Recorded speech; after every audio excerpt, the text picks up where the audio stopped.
نحمده ونصلي على رسوله الكريم اما بعد فاعوذ بالله من الشيطان الرجيم بسم الله الرحمن الرحيم رب اشرح لي صدري ويسر لي امري واحلل عقدة من لساني يفقهوا قولي. سورۃ البقرہ، قاف پہ زبر ہے، البقرہ. صحیح مسلم کی ایک روایت کے مطابق جس گھر میں سورۃ البقرہ پڑھی جائے اس گھر سے شیطان بھاگ جاتا ہے. آپ صلی اللہ علیہ وسلم نے یہ بھی فرمایا کہ الزہراوین، دو جگمگانے والی صورتیں البقرہ اور آل عمران پڑھا کرو. قیامت کے دن وہ اس حال میں آئیں گی جیسے وہ دو بادل یا دو سائبان یا پرندوں کے دو جھنڈ ہیں، اور وہ اپنے پڑھنے والوں کی طرف سے جھگڑا کریں گی، شفاعت کریں گی. سورۃ البقرہ پڑھا کرو، اسے حاصل کرنا برکت ہے اور چھوڑ دینا حسرت ہے، اور باطل قوتیں یعنی جادو وغیرہ اس کا مقابلہ نہیں کر سکتی. یہ بھی صحیح مسلم کی روایت ہے. مدنی صورتوں میں سے سب سے پہلی صورت ہے. مکہ میں 86 صورتیں نازل ہوئیں اور ترتیب کے لحاظ سے اس کا نمبر 87 ہے، 87. اس کا اکثر حصہ مدینہ میں نازل ہوا ابتدائی دور میں، جبکہ کچھ حصے اس کے بالکل آخری دور میں 10 ہجری میں بھی نازل ہوئے. 286 to 86 آیتیں ہیں اور 40 رکوع ہیں. جی، بسم اللہ الرحمن الرحیم. پہلے لفظی ترجمہ. الف لام میم، الف لام میم، ذالک وہ، الکتاب کتاب، لا نہیں، ریب کوئی شک، فی ہی اس میں، ہدن ہدایت ہے، للمتقین تقوی والوں کے لیے، متقین کے لیے، الذین وہ لوگ، یؤمنون ایمان لاتے ہیں، بالغیب غیب پر، و اور، یقیمون قائم کرتے ہیں، الصلاۃ نماز، و اور، مما اس میں سے جو، رزقناہم رزق دیا ہم نے ان کو، ینفقون وہ خرچ کرتے ہیں. اب ان الفاظ کا ہم انالیسس کرتے ہیں یا ان کی تھوڑی ڈیٹیل میں جاتے ہیں. الف لام میم ان کو حروف مقطعات کہا جاتا ہے. مقطع کا مطلب ہے قطع کیے ہوئے، الگ الگ کیے ہوئے.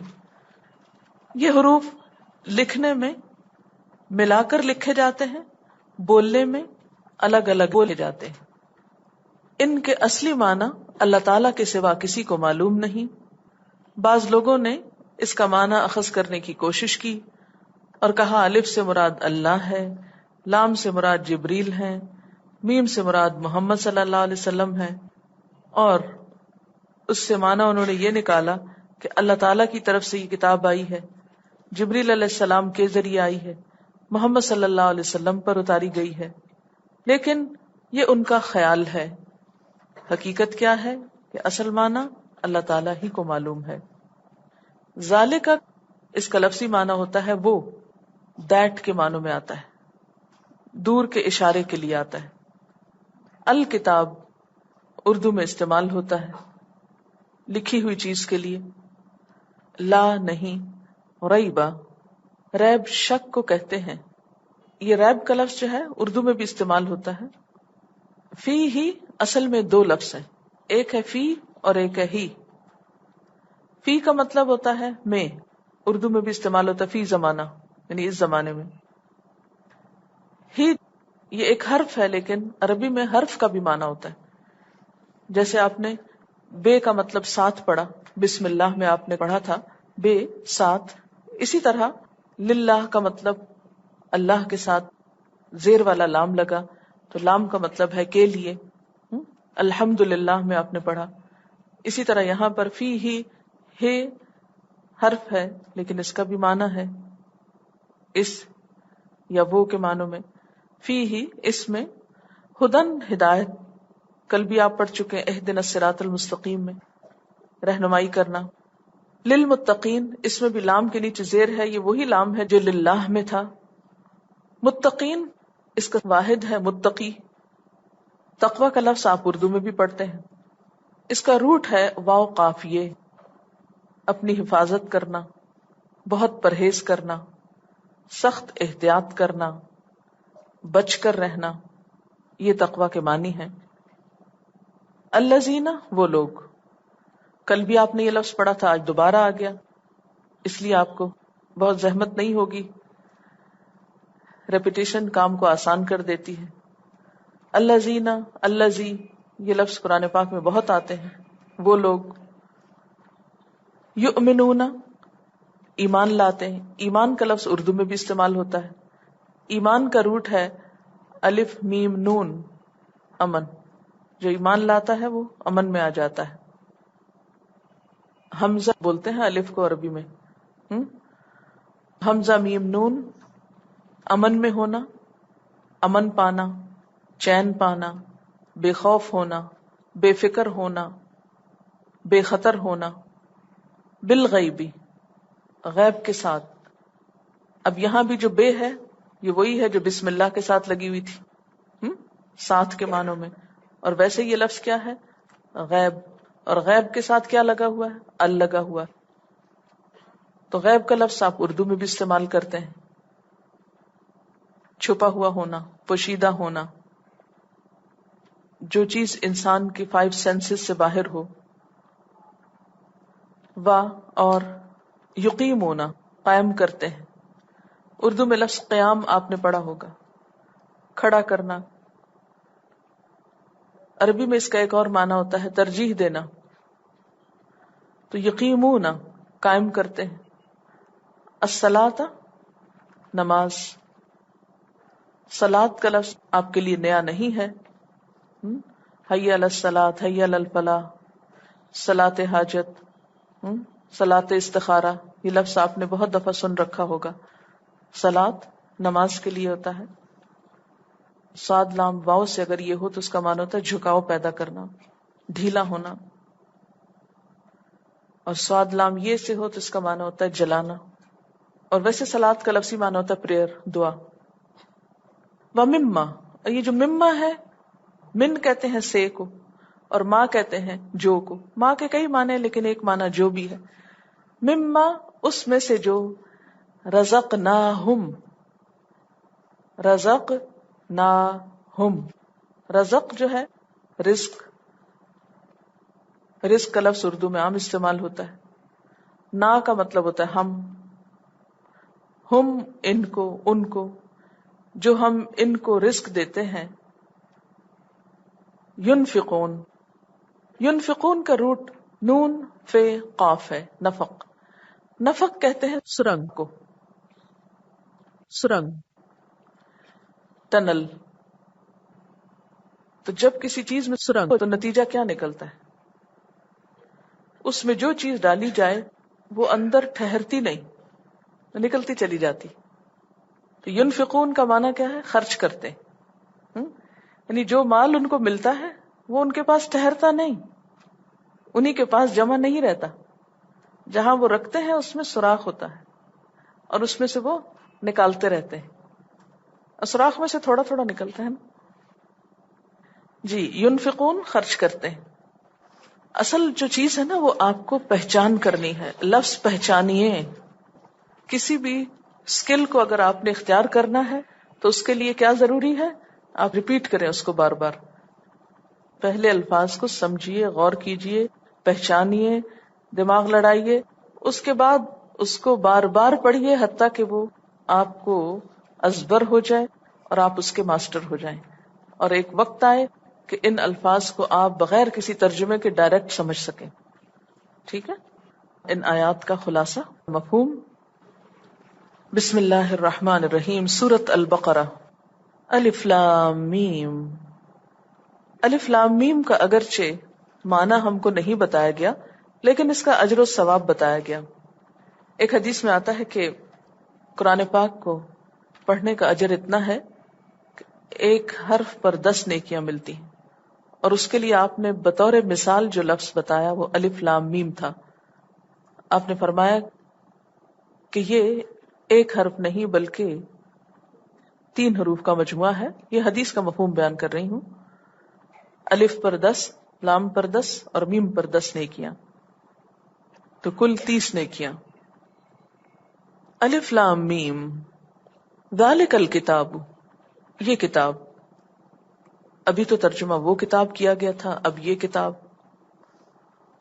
کتاب تو ہمارے سامنے ہے، پھر اس کو وہ کیوں کہا جا رہا ہے؟ اس کی ایک وجہ تو یہ کہ عربی میں ذالک کا اسم اشارہ بعید تعظیم کے لیے استعمال ہوتا ہے.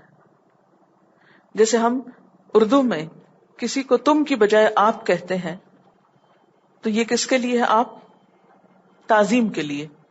اسی طرح کسی چیز کو یہ کی بجائے وہ کہنا کس لیے ہے؟ تعظیم کے لیے، کہ بہت عزت والی عظمت والی کتاب ہے. اس کے ابتداء میں اس کے تعارف کے طور پر ذالک کا لفظ استعمال ہوا. ایک معنی یہ بھی کیا گیا ہے کہ ذالک دور کی چیز کے لیے استعمال ہوتا ہے. تو ذالک الکتاب، وہ کتاب، یعنی اس وقت جو سامنے آپ کے ہے، یہ دراصل وہ کتاب ہے جو لوح محفوظ میں تھی، اور وہاں سے اسے حضور صلی اللہ علیہ وسلم کے دل مبارک پر اتارا گیا اور آج ہمارے سامنے کتاب کی شکل میں موجود ہے. اس کی اصل وہاں ہے اور کتاب کی شکل میں ہمارے سامنے.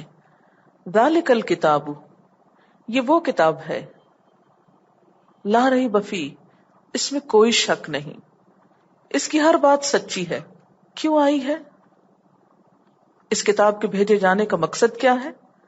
ہدن، ہدایت کے لیے، رہنمائی کے لیے، راہ دکھانے کے لیے، منزل تک پہنچانے کے لیے آئی ہے. کس کو؟ للمتقین، متقی لوگوں کو، تقوی والوں کو. تقوی کیا ہوتا ہے؟ دل میں اللہ تعالی کا ڈر، احساس. تقوی دل کی کیفیت کا نام ہے، دل کے حساس ہونے کا نام ہے.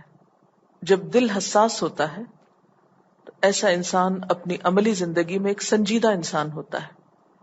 متقی وہ انسان ہے جس کا دل اللہ کی طرف مائل ہے، جس کے دل میں اللہ کا ڈر ہے، جس کے دل میں اللہ کی محبت ہے، جو بے پرواہ، غافل اور بے فکرہ انسان نہیں.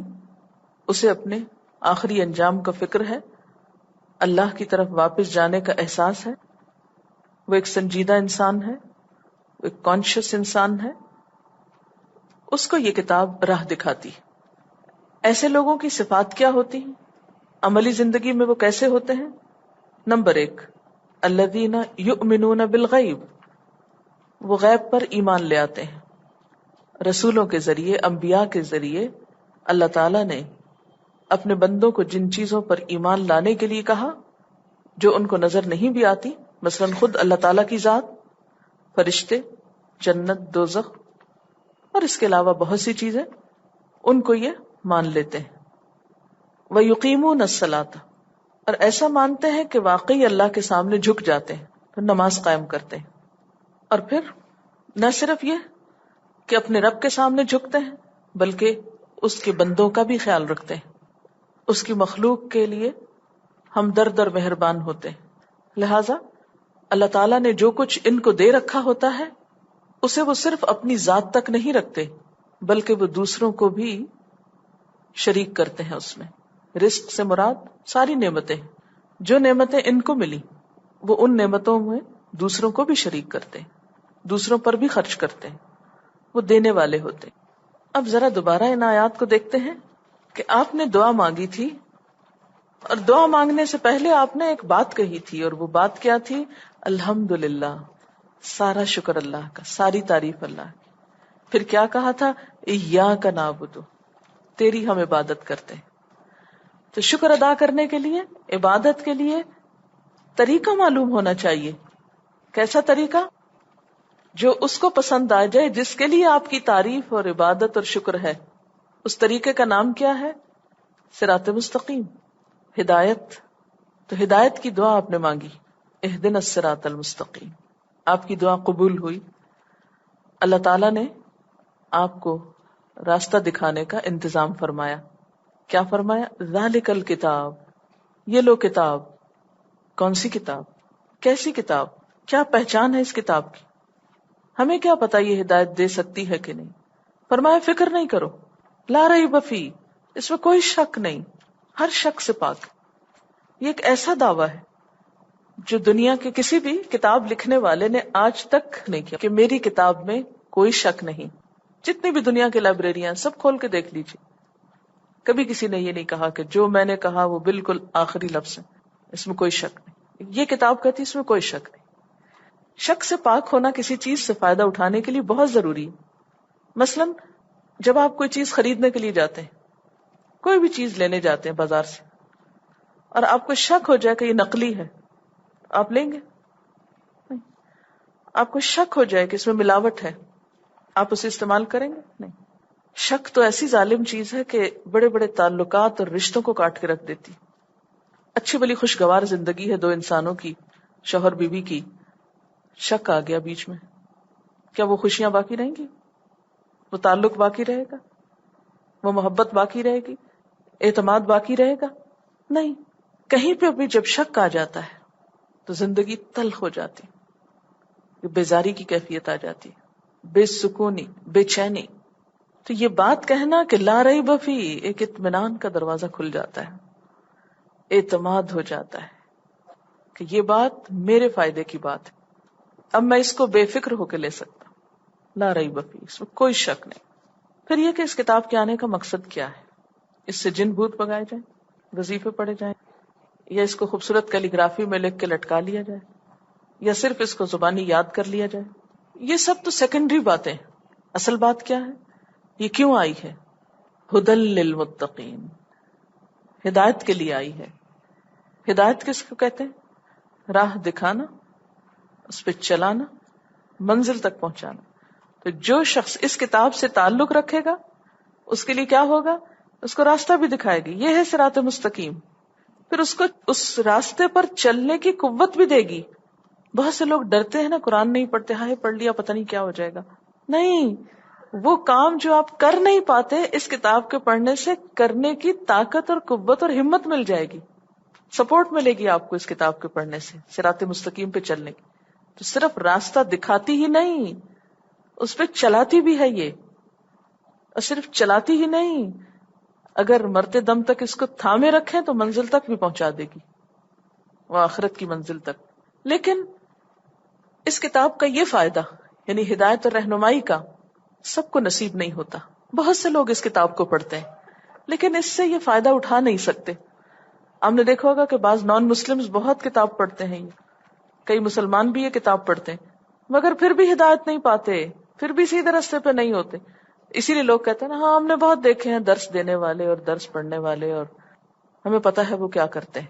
کیوں کہتے ہیں؟ کیا وہ غلط کہتے ہیں؟ نہیں، وہ بعض اوقات ٹھیک بھی کہتے ہیں. تو خالی اس کتاب کا پڑھ لینا ہی کافی نہیں، صرف پڑھنے سے ہدایت نہیں مل جاتی. ہدایت کے لیے یعنی یہ کتاب ہدایت تو دیتی ہے مگر اس کی کچھ شرط ہے. یہ بالکل ایسے ہی ہے نا کہ جیسے آپ بازار میں جائیں تو آپ کوئی چیز لینا چاہیں اور چیز بہت اچھی ہو، بہت کام کی ہو، بہت فائدے کی، اور آپ کی عین ضرورت ہو، جب آپ ہاتھ بڑھائیں تو دکاندار کہ نہیں، اس کے لینے کے لیے ایک شرط ہے. شرط یہ کہ آپ اتنے پیسے لائیں. آپ کہ نہیں پیسے تو میرے پاس ہے نہیں، ویسے آپ دے دو مجھ کو. اچھا، وہ کہ نہیں میں نہیں دیتا. آپ کا اچھا میں دیکھتی رہوں گی، اس کو دیکھ رہی ہوں، دیکھتی رہوں گی. صرف کسی چیز کے دیکھنے سے تھوڑی فائدہ ہو جاتا ہے جب تک وہ آپ کے پاس نہ ہو. کھانے کی ہے تو کھا نہ چکے، پہننے کی ہے تو پہن نہ چکے، استعمال کرنے کی ہے تو استعمال نہ کر چکے. صرف دور سے کتاب دیکھنے سے، یہ صرف ریڈنگ کر لینے سے، یہ صرف ترجمہ جان لینے سے اس سے پورا فائدہ نہیں ہوتا. پورا فائدہ کب ہوتا ہے؟ کس کو ہوتا ہے؟ جس کے اندر تقویٰ ہوتا ہے. تقویٰ کیا ہے؟ تقویٰ کا معنی کیا ہوتا ہے؟ اپنی حفاظت کرنا، سخت احتیاط کرنا، بہت پرہیز کرنا، بچ کے رہنا. مگر کس چیز سے؟ اللہ کی ناراضگی سے، اللہ کی ناراضگی والے کاموں سے. یعنی ایک حساس انسان ہے، ایک سیریس رویہ ہے، ایک سیریس ایٹیٹیوڈ ہے، ایک سنجیدہ رویہ ہے، کیئرفل ہے، کانشیس ہے، فکر ہے اس کو، فکر مند انسان ہے، اس کو راستہ دکھاتی ہے یہ کتاب. گویا تقوی طلب کا دوسرا نام، جس کے اندر طلب ہوتی. دیکھیں نا، جس کو فکر ہے اسی کو طلب ہے نا، جس کے اندر بھوک ہے وہی کھانا مانگے گا نا، کہ نہیں؟ تو ہدایت کس کو ملتی ہے؟ جس کے اندر تقوی ہو. تقوی کا کیا معنی ہے یہاں؟ جس کے اندر طلب ہو، جس کو اس بات کی ضرورت کا احساس ہو، جس کو فکر ہو. ھدی للمتقین، جس کے اندر سیدھے راستے کی طلب ہے، فکر ہے، جستجو ہے. اس کو جب کوئی راہ دکھاتا ہے تو وہ پھر اس راستے کو پہچان کے مان جاتا ہے. یؤمنون بالغیب، غیب کو مان جاتے ہیں. ہدایت کے لیے پہلی شرط کیا ہے؟ غیب پر ایمان. دیکھیں نا، غیب پر ایمان ہوگا تبھی اس کو کتاب سے فائدہ اٹھا سکیں گے نا آپ، ورنہ تو آپ کہیں گے ثابت کرو کہ کیسے جبریل تھے، کیسے وحی لائے، کیسے یہ کتاب ہم تک پہنچی، ہم نے تو محمد صلی اللہ علیہ وسلم کو دیکھا نہیں، آپ کا زمانہ دیکھا نہیں. تو یہ تو بہت حجتیں ہوں گی. یہ حجتیں کون کرتا ہے؟ جس کے اندر طلب ہی نہیں، ضرورت ہی نہیں ہدایت کی، جو چاہتا ہے اپنے رب کو پالے، اپنے خالق کو پالے. تو پھر جب اسے خالق تک پہنچانے والا کوئی ملتا ہے تو وہ اس کی بات مان جاتا ہے. اور پھر کیسے مانتا ہے؟ کہ پورا جھک جاتا ہے. یقیمون الصلاۃ، نماز دراصل کیا ہے؟ جھکنے کا اعلیٰ ترین مقام. نماز میں انسان کیا کرتا ہے؟ اپنے جسم کا سب سے اونچا حصہ پیشانی، سب سے عزت والا حصہ ناک، کہاں رکھتا ہے؟ جا کے زمین پہ جا کے رکھتا ہے. یہ کس بات کا اظہار ہے؟ ہاں واقعی ہم کو ہدایت چاہیے. ہم اپنے خالق کے سامنے بہت معمولی چیز ہیں، ہم اس کی ہر بات مان سکتے ہیں، حتیٰ کہ اپنا ناک اس کے آگے زمین پر رگڑ سکتے ہیں، اپنی پیشانی زمین پہ ٹکا سکتے ہیں، اپنے ہاتھوں کے بل زمین پہ بیٹھ سکتے ہیں، جھک سکتے ہیں. یقیمون الصلاۃ. اور کیا کرتے ہیں؟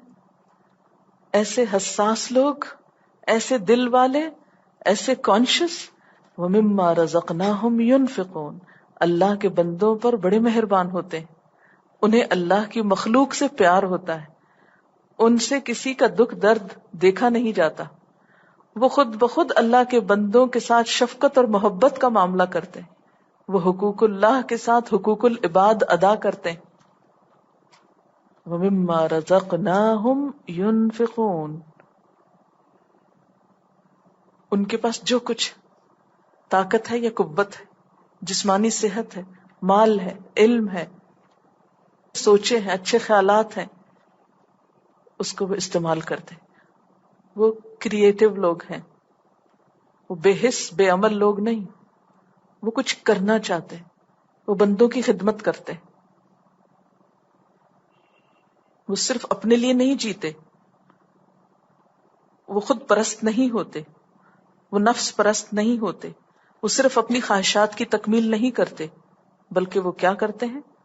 دوسروں کے لیے بھی جیتے ہیں، دوسروں کی طرف مائل ہوتے ہیں، وہ انسانوں کے لیے جیتے ہیں. وَمِمَّا رَزَقْنَاهُمْ يُنْفِقُونَ، جو دوسروں پر بھی خرچ کرتے ہیں. یہ کتاب ان کو ہدایت دیتی.